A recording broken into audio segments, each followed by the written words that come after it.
Alam nyo ba na ang kasal ni Kong TV at V. Cortez means magsasanib puwersa na din ang kanilang yaman? Sa video na ito, aalamin natin kung magkano ang net worth ng power couple na ito at kung sino nga ba sa kanilang dalawa ang mas mayaman. Ready na ba kayo sa Ultimate Showdown? Tara, let's find out. Unahin natin si Kong TV. Alam nyo ba na maliban sa isa sa most followed YouTuber si Kong sa Pilipinas, ay napakaraming negosyo at source of income din itong si Kong or Lincoln Velasquez in real life? Tara, isa-isahin natin.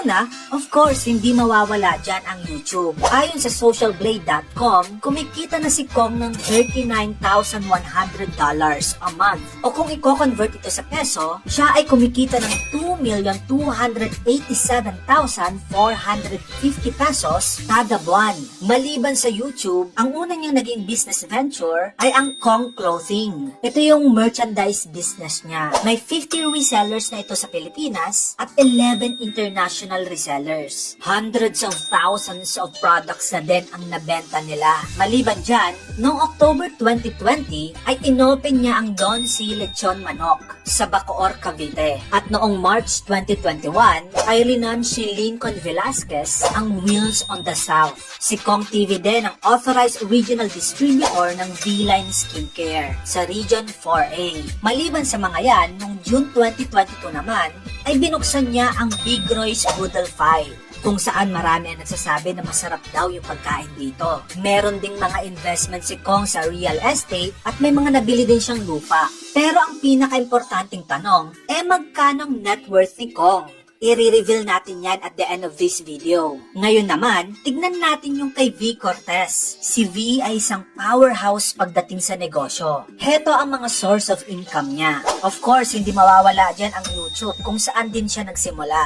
Ayon sa socialblade.com, kumikita siya ng $13,400 a month. O kung i-convert ito sa peso, 783,900 pesos kada buwan. Pero sobrang liit pa lang yan kung kukumpara mo sa pinakamalaking source of income ni V. Cortez. Ito ang V-Line Group of Companies. Nandyan yung pinakapatok niyang V-Line Cosmetics, kung saan nagbebenta siya ng mga lipsticks, makeups, at marami pang ibang cosmetic products. Yung isa nga niyang produkto, tinatawag niyang 3-in-1 Aqua Cream Mini, ay nakabenta ng 123,200 units. So imagine kung may 50% profit margin lang itong produktong ito, kumita na siya ng 8,562,400 pesos sa iisang produkto pa lang. At sa TikTok pa lang yan ang V-Line Cosmetics ay kumita ng 280 million pesos revenue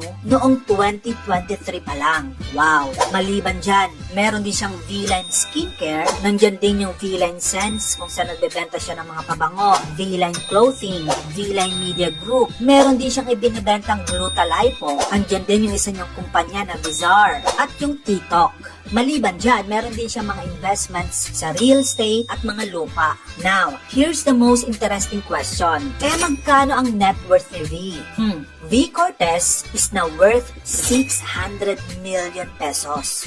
How about Kong? Kong TV's net worth is now at 350 million pesos. Yes, you heard it right. As of now, mas mayaman na si V. Cortez kaysa kay Kong. Thanks to her hit products and multi-million moneymaker, V-Line Group of Companies. Ngayong kasal na sila, ang power couple na ito, with their combined net worth, is now worth almost 1 billion pesos or 950 million pesos.